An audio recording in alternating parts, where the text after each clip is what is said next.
Governor అనుమతి కోసం కూడా సెక్షన్ 17A కింద కూడా అనుమతి కోరడం, లేఖ రాయడం అనేది ఇవన్నీ చూస్తూ ఉంటే అంటే కంపేర్ చేస్తే గతంలో వైసీపీ ఎలా వ్యవహరించిందో అందరికీ తెలుసు. సో మొత్తంగా ఈ విషయాల మీద ఏం మాట్లాడతారు సార్? మీకు ప్యానల్ సభ్యులకి అందరికీ గుడ్ ఆఫ్టర్నూన్ అండి.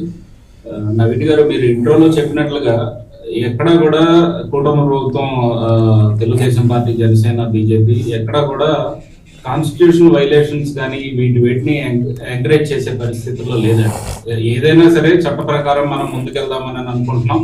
అఫ్ కోర్స్ కొంతమంది మా కార్యకర్తలు కావచ్చు, ఇంకా వేరే వాళ్ళు ఏంటి ఇంకా లేట్ అని అనుకున్నా కూడా వాస్తవంగా ఏదైనా మనం ఒక పని చేస్తున్నామంటే దాన్ని పకడ్బందీగా ప్రాపర్ రీజన్స్ లేదు అని అంటే ప్రాపర్ ఎవిడెన్సెస్ వీటన్నిటిని గ్యాదర్ చేసుకున్న తర్వాతనే అవతల వాళ్ళు ఏమేం చేశారు అనే దాని మీద సమగ్రమైన నివేదికలు అన్ని వచ్చిన తర్వాతనే వారి మీద చట్టపరమైన చర్యలు తీసుకోవాలి అని అనేది జనసేన నాయకుడు పవన్ కళ్యాణ్ గారు కావచ్చు, ముఖ్యమంత్రి చంద్రబాబు నాయుడు గారు కావచ్చు, వీళ్ళిద్దరిది అదే ఆలోచన విధానం అన్నమాట ఇప్పటి నుంచో.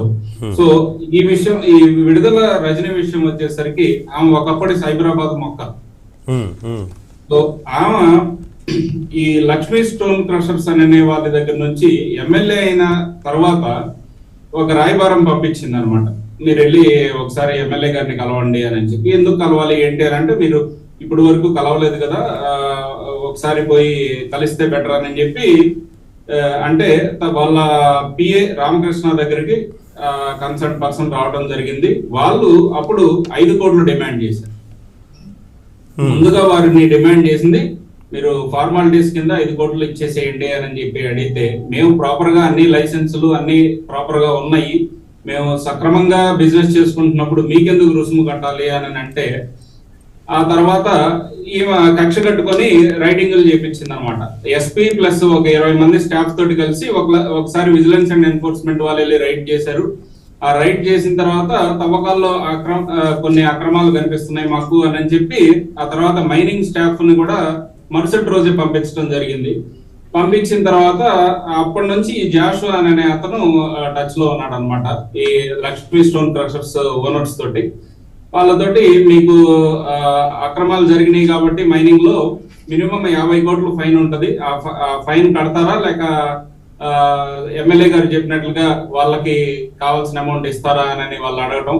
ఎమ్మెల్యే గారు ఏమో 5 కోట్లు అడిగారు, ఇక్కడ ఫైన్ వచ్చేసరికి 50 కోట్లు వేస్తున్నారు, ఏం చేయాలని చెప్పి వాళ్ళు ఆ యాజమాన్యులందరూ ఒకరికొకరు మాట్లాడుకున్న తర్వాత మళ్ళీ ఈ జాషువా గారిని అడిగారు, సార్ మేము ప్రాపర్ గా చేసుకుంటున్నాము, లీగల్ గా మీరు ఇలా ఇబ్బంది పెట్టడం కరెక్ట్ కాదు అని అంటే, ఆ తర్వాత తను సరే మీరు పిఏ రామకృష్ణ దగ్గరికి వెళ్ళొద్దు, గోపి అని ఇంకొక అతను ఉన్నాడు, అతని దగ్గరికి వెళ్ళి అతని ద్వారా సెటిల్ చేసుకోండి, మీకు కొంచెం తగ్గిస్తారు అని అన్నట్లుగా అంటే, ఆ తర్వాత ఆ గోపి ద్వారా వెళ్తే 2 కోట్లకి ఫైనల్ సెటిల్మెంట్ అయ్యింది. ఆ 2 కోట్లు కాకుండా మళ్ళీ సెటిల్ చేసినందుకు గోపి అనే వ్యక్తికి ఇంకొక 10 లక్షలు ప్లస్ ఈ జాషువా అనే అతనికి ఇంకొక 10 లక్షలు, ఓవరాల్ గా 2,20,00,000.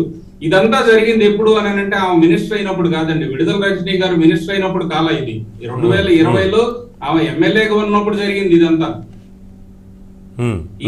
ఇక ఆమె మినిస్టర్ అయిన తర్వాత, హెల్త్ మినిస్టర్ అయిన తర్వాత ఎన్ని అడ్డగోలుగా అక్రమాలు చేసిందో, ఏమేమి బెదిరింపులకు పాల్పడింది అనేది కూడా ఒక సమగ్రమైన నివేదిక రావాలి. మొన్న ఎలా అయితే వంశీ మీద ఒక సిట్ వేసి మొత్తం విజిలెన్స్ అండ్ ఎన్ఫోర్స్మెంట్ లేదా ఏసీబీ నివేదికలు కోరారో, విడుదల రజనీ విషయంలో కూడా సేమ్ అలానే జరగబోతుంది. ఖచ్చితంగా సమగ్రమైన నివేదిక ఆమె మంత్రిగా ఉన్నప్పుడు, శాసనసభ్యులుగా ఉన్నప్పుడు గత 5 సంవత్సరాలు ఏం జరిగినది, ఎక్కడెక్కడ అడ్డగోలుగా అన్ని దోచుకున్నారనేది నివేదికలు తెప్పించుకుంటారు.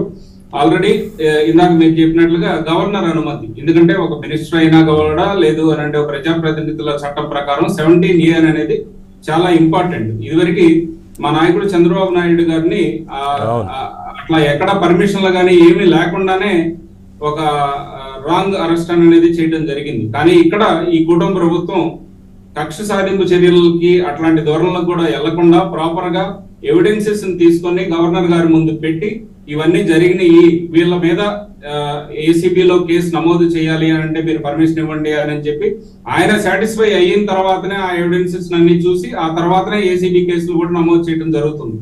సో ఈ విధంగా కూటమి ప్రభుత్వం అనేది ఇప్పుడు ఇక ముందు ఏదైనా సరే ప్రాపర్ గా చట్ట ప్రకారం మాత్రమే వ్యవహరిస్తుందని చెప్తున్నాను సార్. ఎవరైనా చట్ట ప్రకారం వెళ్ళాలని కోరుకుంటారు, కొంత ఆలస్యమైనా సరే